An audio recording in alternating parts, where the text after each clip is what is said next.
전고점을 회복하는데 매우 오랜 시간이 걸릴 거다. 매우 오랜 시간이라는 건 최소한 3년에서 한 5년 정도. 고점 대비해서 정도 되면 거의 바닥이에요.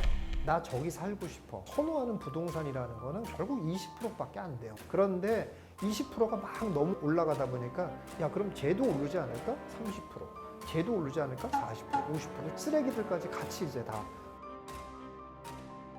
머니인사이드 구독자 여러분 안녕하세요. 부동산 김사부 TV 채널을 운영하고 있는 김사부입니다. 네, 반갑습니다.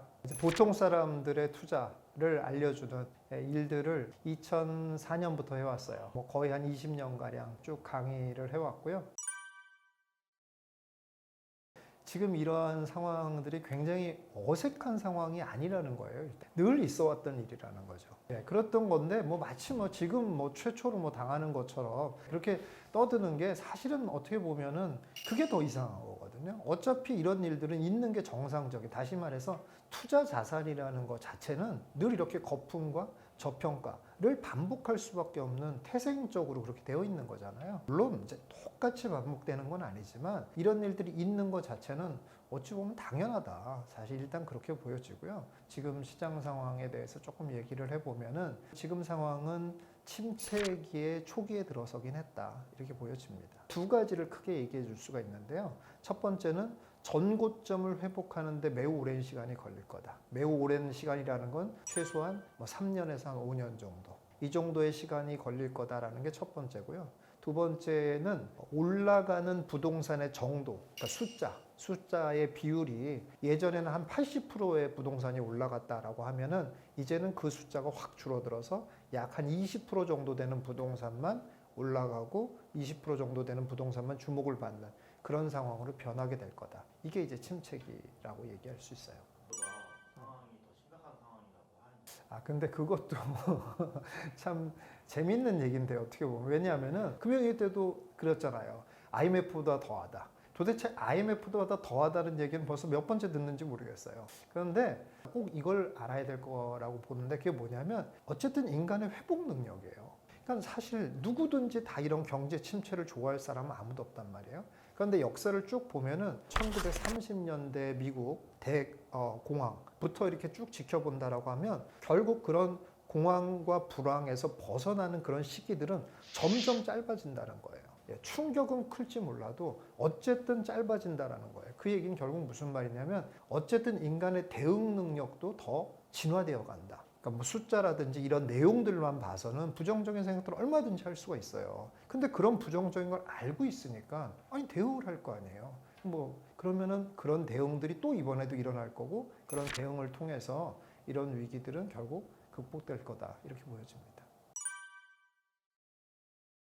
미국 금리가 올라가면 한국 금리가 안 올라갈 수가 없는 상황이잖아요. 구조적으로. 우리나라는 이제 소규모 개방 경제를 하고 있다 보니까 미국이 금리 올라가는데 우리 아무렇지도 않게 이럴 수는 없는 나라잖아요. 부동산에서는 금리라는 게 매우 큰 변수인데 금리가 올라가는데 부동산 가격이 아무렇지도 않을 수 있다. 이건 거의 불가능한 일이죠. 근데 사실 그래서 지금의 이런 사태를 갖다가 왜 이런 일이 벌어졌냐라는 건 사실 두 가지 가장 큰 이유거든요. 첫 번째는 일단 규제로 꽁꽁 묶여 있었다는 거고요. 이제 더 이상 부동산을 아예 사지도 못하게 만든 이런 상황이었고 이렇게 이제 모든 것이 다 막혀 있는 상황에서 금리가 완전히 트리거가 돼버린 거죠. 그게 딱 때려버리니까 완전히 이렇게 충격을 받게 된 이런 상황이거든요.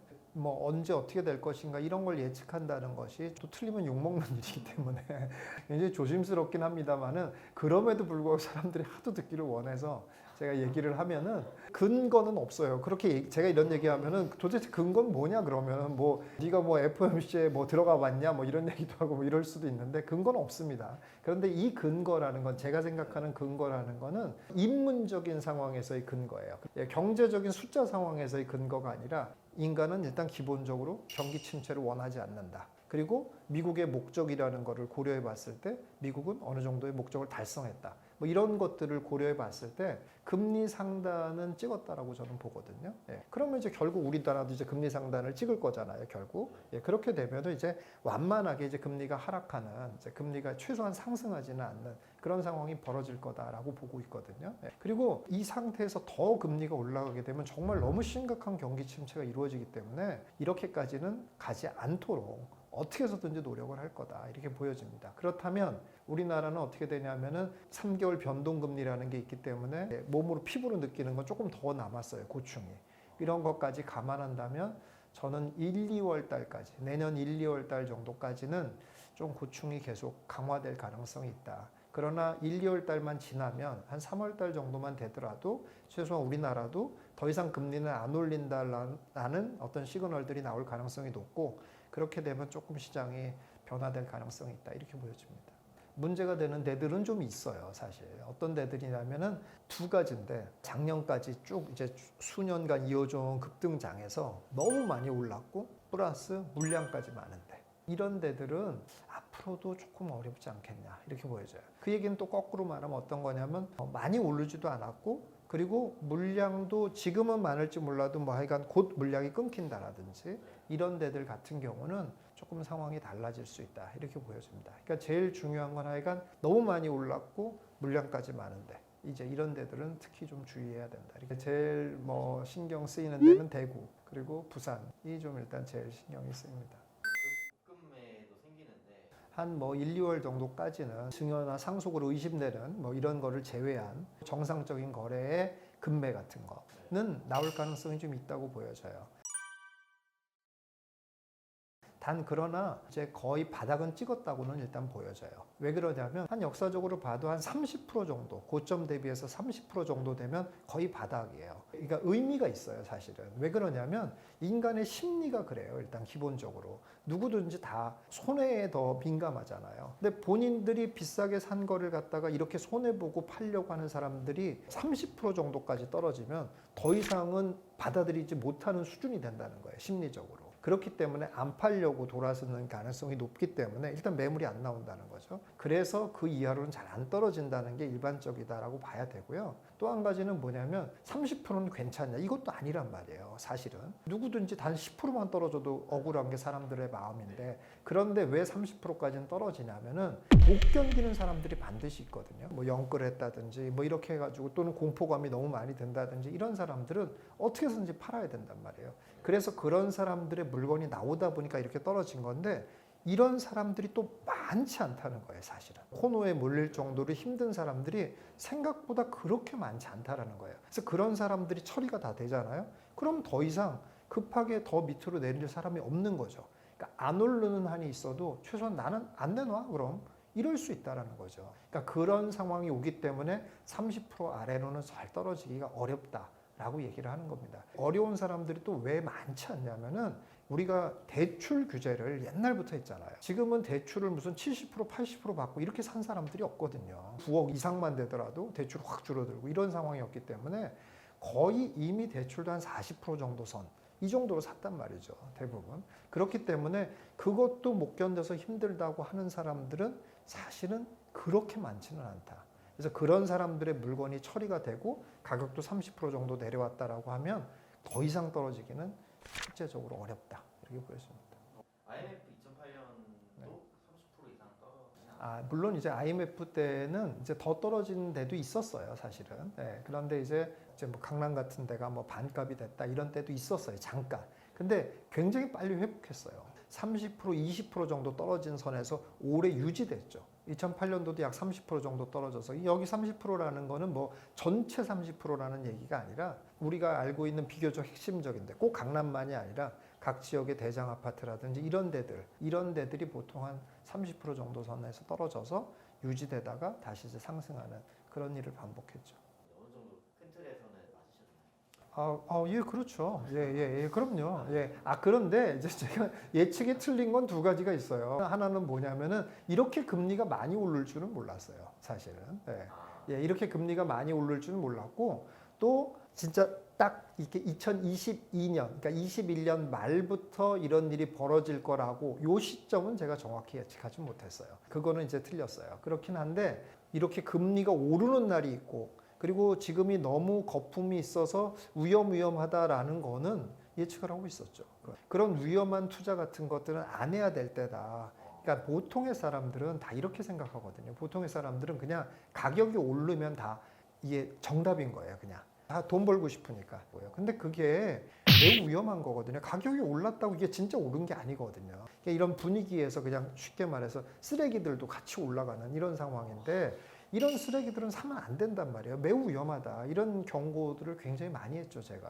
그러니까 지금 같은 상황에서도 너무 오른 물건도 따라가서는 안 되고 쓰레기들 사도 절대 안 되고 아주 이제 핵심적인 거고 그래도 비교적 덜 오른 거 이런 것들에 집중해야 된다. 이런 얘기들을 많이 해왔었죠. 예. 대표적인 사례를 하나 예를 들자면은 저는 인천을 좋게 봐요. 인천을 지금 다 나쁘다고 하잖아요. 물량이 너무 많다라고 하고 그리고 또 인천이 너무 많이 올랐다 이렇게 얘기를 하고 나쁘다고 얘기를 하거든요. 근데 사실 저는 인천을 굉장히 밝게 보는 게 그리고 충분히 가치가 있다라고 봐요. 앞으로 인천이라는 곳은 일단 내년까지만 되면 물량이 끊겨요, 일단.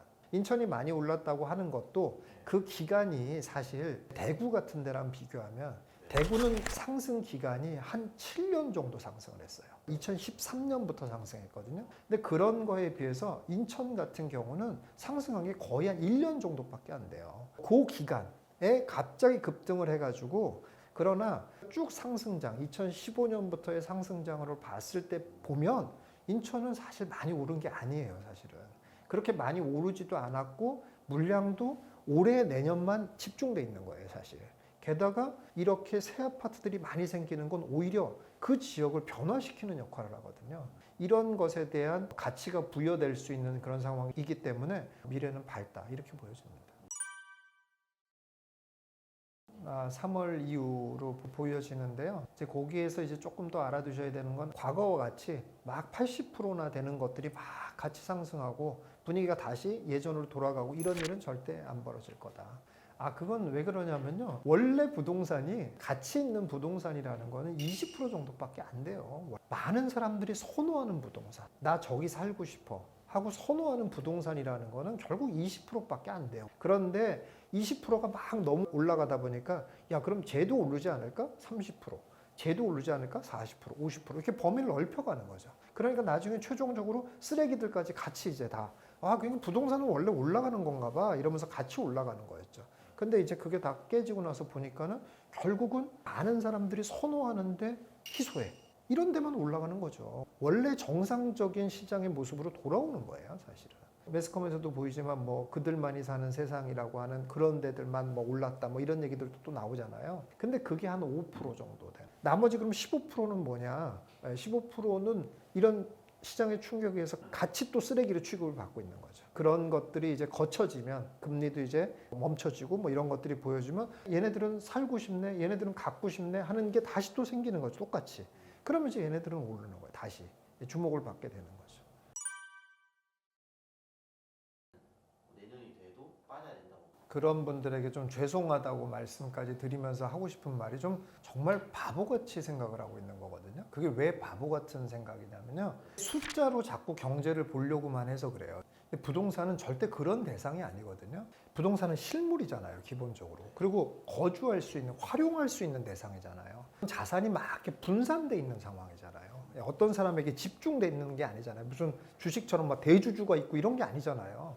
다 분산돼 있단 말이에요. 그럼 그 많은 사람들이 분산돼 있고 자기 자산에서 굉장히 중요한 부분인데 그게 떨어진다는 말은 뭐겠어요? 결국 그 낮은 가격에도 파는 사람이 있다는 거잖아요. 생각을 해보세요. 낮은 가격에 판다는 사람들은 도대체 그럼 50% 손해보고 팔겠다는 거예요? 아니 그럴 사람이 몇이나 되겠냐고요. 경제적으로 막 나쁘고 막 이러니까 팔 거다라고 생각하는 거는 그냥 숫자를 자꾸 보고 얘기하는 거예요. 근데 이게 아니라 여기에는 심리와 본인들이 활용하는 이런 부분들이 굉장히 강한 게 부동산이라는 거예요.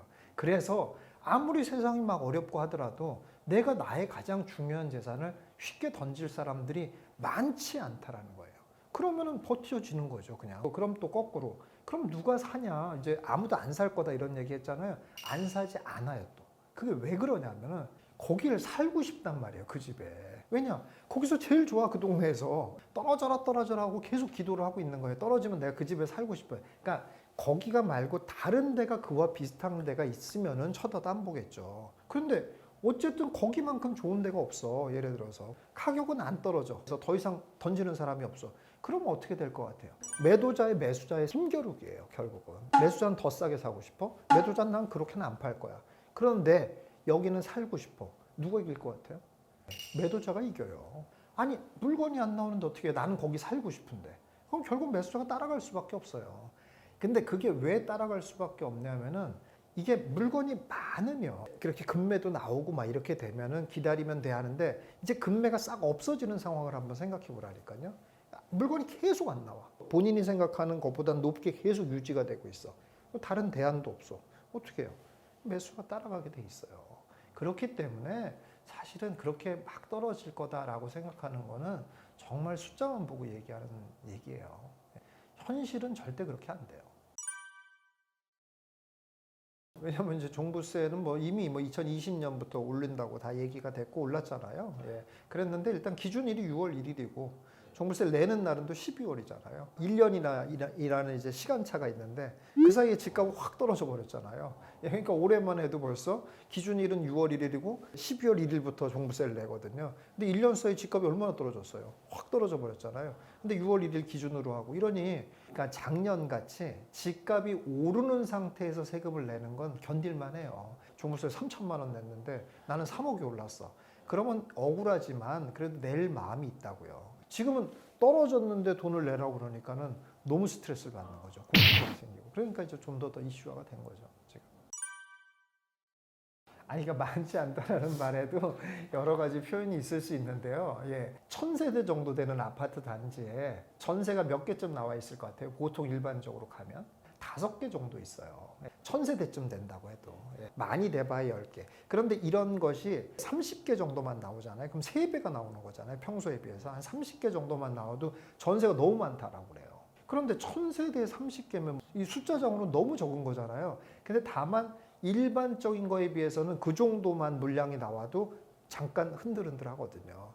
그러니까 영끌에 때문에 힘들다라고 얘기하는 사람들이 그러니까 많냐 적냐라는 거는 많다라는 그 기준이 애매하기 때문에 그런데 영끌 때문에 힘들어하는 사람이 옛날엔 전혀 없었는데 지금 막 이렇게 이런 사람들이 주변에서 나타나니까 그건 많은 건 맞죠. 그러나 제가 아주 많다라고 말하지 않는 이유는 왜 그러냐면 과거에 비례해서 봤을 때 그리고 이런 사람들이 막 가격을 한두 끝도 없이 내릴 만큼 그런 숫자까지는 안 된다 이런 얘기예요. 제가 볼 때는 그런 사람들의 물건이 해소되는 시점도 뭐 길어야 내년 상반기 정도쯤 되면은 정말 급한 사람들의 물건은 거의 다 해소될 거다 이렇게 보는 거예요. 네. 앞으로 뭐 어떻게 그럼 해야 되는 거예요? 근데 일단 영끌을 한 분들은 안타깝지만 방법이 어쩔 수가 없습니다. 본인의 제 실수를 인정하고 뭐 집을 팔 수밖에 없는 그런 상황이 되는데 집이 또 안 팔리잖아요. 그리고 그렇게 큰 손해를 보고 팔 수는 없다고 또 생각할 거잖아요. 이때 마지막으로 할 수 있는 방법은 딱 하나밖에 없어요. 그 집을 전세를 놓고 본인이 더 작은 집으로 가는 방법밖에 없어요. 그렇게 해서 견뎌내라. 그 고생을 감수하는 거죠. 자기가 이제 그 살려고 했던 집이잖아요. 이 정도에서 살아야 되겠다고 한 거잖아요. 근데 그거보다 못한 집으로 간다는 거는 굉장히 받아들이기가 어려울 수 있는데 돈 날리는 것보다는 나아요. 그래도 작은 데로 옮겨서 일단 이 위기를 좀 버텨봐라. 일단 그리고 이자도 안 내잖아요. 그렇게 되면 전세를 놓게 되면 그렇게 한 다음에 나아지면 그때 가서 이제 다시 이제 본인의 집으로 들어온다든지 이런 방법을 좀 해야 되겠다 이렇게 보여집니다. 이게 투자라는 건 사실은 지식이 많으면 투자에 성공할 것 같다고 사람들이 생각하잖아요. 전혀 그렇지 않고요. 사실 투자는 정말 마음 관리예요. 너무 그 뭐 도덕 선생님 같은 얘기 같이 보일지 모르지만 탐욕과 공포를 다스리는 능력이에요. 근데 사람들은 탐욕을 못 다스려요. 그게 정말 큰 고생을 한번 해봐야지 탐욕을 좀 다스릴 수 있는 능력이 좀 생기거든요. 그렇지 않으면 절대 다스리는 능력이 생기질 않아요. 그래서 암만 그건 위험합니다 그렇게 얘기하는데 이런 얘기가 다 잔소리같이밖에 안 들려요. 자기가 돈 벌고 싶고 막 당장 눈에 돈 버는 게 보이는 이런 상황에서는 그래서 자제가 안 됩니다. 그래서 그런 분들은 지금 와가지고 많이 고생을 하죠. 그런 분들이 있죠. 저희 회원들 중에서.